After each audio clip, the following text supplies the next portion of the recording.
in a turbulent market. Split-second decision-making and fast execution are key.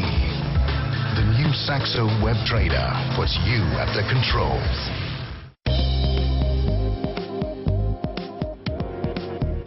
Bienvenue dans Elles ont la cote, l'émission consacrée aux sociétés cotées. J'ai le plaisir de recevoir aujourd'hui Toussaint Rose, le fondateur de Notrefamille.com. Bonjour Toussaint. Bonjour Thomas.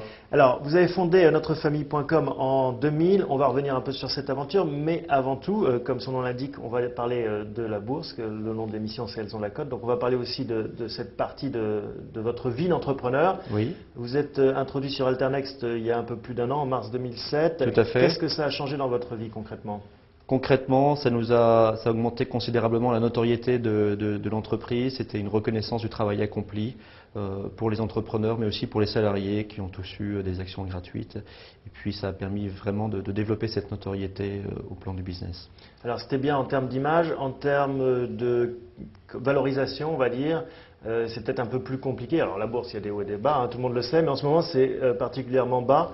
Comment est-ce qu'on vit ça en tant que chef d'entreprise et puis comment ses employés vivent ça? Alors on le vit plutôt bien puisque l'aventure en bourse, ça nous a surtout permis de lever de l'argent à un moment opportun. Donc nous avons levé 3 millions d'euros lors de notre introduction en bourse et on ne travaille pas l'œil rivé au cours de bourse, on travaille pour le moyen long terme et on est persuadé de toute manière que... On arrive à ne pas regarder tous les jours le cours de bourse? On va regarder par curiosité mais on n'est pas impacté psychologiquement puisqu'on sait qu'à moyen long terme la bourse reconnaîtra la valeur de ce qui a été créé.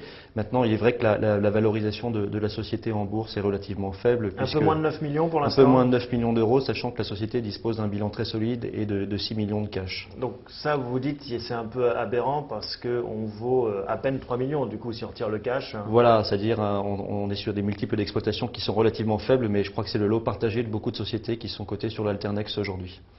Alors, on va parler de votre business. On va rappeler à grands traits l'origine de Notrefamille.com. Au départ, vous êtes fan passionné de généalogie, c'est comme ça que vous Au départ, c'est mon père qui est fan de généalogie et quand j'étais en seconde au lycée... C'est génétique en fait. C'est génétique. J'ai créé pour lui un logiciel de généalogie. C'était un échange. Mon père devait acheter un ordinateur à la maison et en échange, j'ai conçu un logiciel de généalogie pour ses besoins. Et ensuite, j'ai essayé de le distribuer en shareware, en logiciel libre essai. Il était indiqué sur ce logiciel, si ce logiciel vous plaît, que vous souhaitez avoir les mises à jour, la documentation, envoyez un chèque. Et j'ai commencé à recevoir des chèques, tellement de chèques que ça a dépassé le plafond de mon livret A. Et que lorsque j'étais en terminale, il a fallu créer une première structure pour encaisser les revenus de ce logiciel, qui était la société à l'origine de Notrefamille.com, qui est née en 1994. Alors, un site autour de la généalogie au départ, et puis qui s'est développé de plus en plus. Alors la généalogie, c'était le cœur de la famille et c'était donc l'origine de l'histoire de la création de la société. Et par extension, on s'est dit qu'on voulait regrouper l'ensemble de la famille sur Internet pour que les familles aient un point de rassemblement qui soit notre site. Ce que vous dites, mon ambition, c'est d'indexer l'état civil français?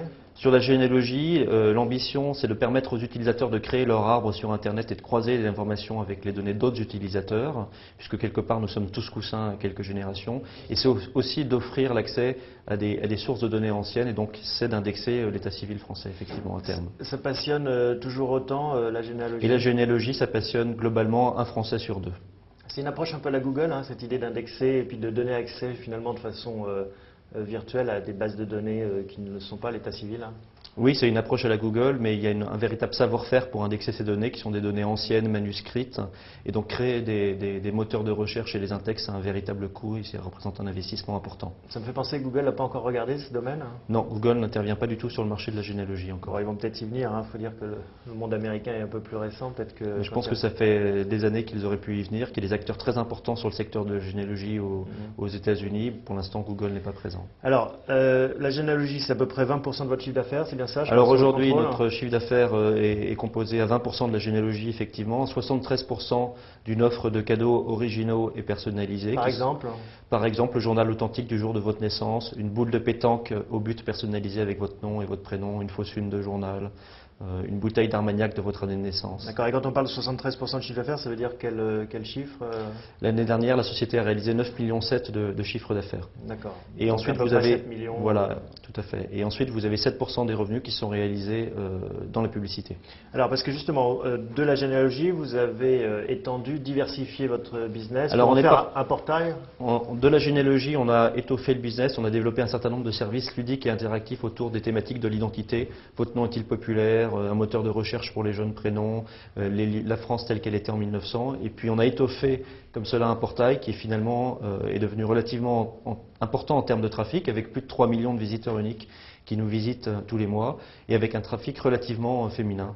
Donc aujourd'hui, on est dans cette logique de portail et de développement de plus en plus de services et de contenus à destination des femmes. Alors ça c'est intéressant parce que beaucoup de gens sont dans cette problématique où tentent en effet de convertir un trafic en médias plutôt féminins.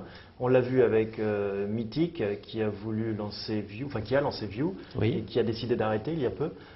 Parce que je ne connais pas les raisons profondes, mais ça ne fonctionnait pas apparemment. C'est un marché très, très disputé en ce moment, hein, ça a cette cible féminine. C'est un marché relativement disputé, mais sur lequel on est relativement légitime, puisqu'on a déjà 3 millions de visiteurs uniques, qui est composé à 55% de femmes de plus de 15 ans, c'est-à-dire on a la même proportion de femmes dans nos visiteurs que des sites comme Au Féminin ou Doctissimo. Et pour nous, ça a un double sens. Le premier sens, ça va être de développer beaucoup plus de revenus publicitaires, évidemment. C'est le sens le plus communément admis. Le deuxième sens, qui est peut-être moins visible, c'est de minorer le coût d'acquisition des clients de notre boutique de cadeaux.com, puisque 2/3 de nos clients sont des femmes.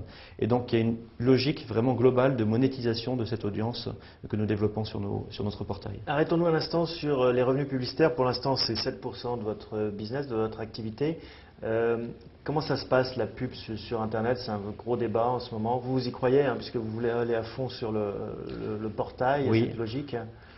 Alors aujourd'hui, nous on y croit parce qu'on fait une toute petite part de notre chiffre d'affaires dans les revenus publicitaires, alors que finalement notre portail est relativement important en termes de trafic. Donc Ben oui, 3 millions en fait d'un côté, puis 7% de chiffre d'affaires. Voilà, c'est relativement faible. Donc non ça veut dire qu'on a un potentiel assez important dans le développement de revenus publicitaires, ce que nous n'avons pas fait, puisque l'historique de la société, c'était de générer des revenus sur la généalogie et sur une offre marchande de cadeaux, et pas initialement sur de la publicité. Donc on pense que notre ratio de revenus publicitaires par rapport à notre nombre de visiteurs uniques peut être considérablement amélioré. Si on reprend les chiffres, vous valez 9 millions, 6 millions de cash, c'est-à-dire vous valez de façon nette 3 millions de visiteurs, ça fait 1 million par, comment dire, ça fait Par 1 visiteur euro par unique, voilà. visiteur. Du coup, ça tente pas des gens, des sites médias de vous approcher?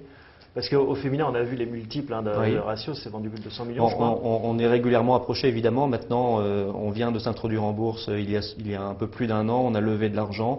On va aborder une conjoncture qui risque d'être un peu difficile et qui va probablement nous offrir des opportunités de croissance externe qui vont être rendues possibles. C'est comme ça que vous comptez utiliser vos 6 millions? C'est comme ça qu'on compte utiliser notre trésorerie, c'est pour réaliser des opérations de croissance externe. Puisqu'aujourd'hui, la société est rentable depuis 2002 et qu'elle va encore être très rentable cette année. Pourtant, il y a des paradoxes dans ce monde Internet notamment. On voit que les sociétés cotées comme vous, finalement, ont des valorisations plutôt tirées vers le bas, alors que le monde du non-coté est peut-être encore sur une dynamique un peu plus... Oui, c'est le paradoxe qui fait que le non-coté vaut beaucoup plus cher que le coté. Comment est-ce qu'on gère ça alors? Donc quand on veut faire son marché et puis qu'on voit que finalement les prix sont... Aujourd'hui, c'est effectivement un frein puisqu'on pense qu'un certain nombre de prix étaient totalement décorrélés des réalités économiques de ces projets.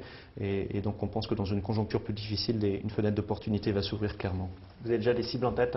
On a un certain nombre de cibles identifiées tout à fait. Quelle taille à peu près? Ce sont de petites sociétés mais qui souvent génèrent un trafic qui est relativement intéressant et important et qu'on doit être capable de monétiser beaucoup mieux en les intégrant en portail. Donc il y a des synergies assez évidentes à développer.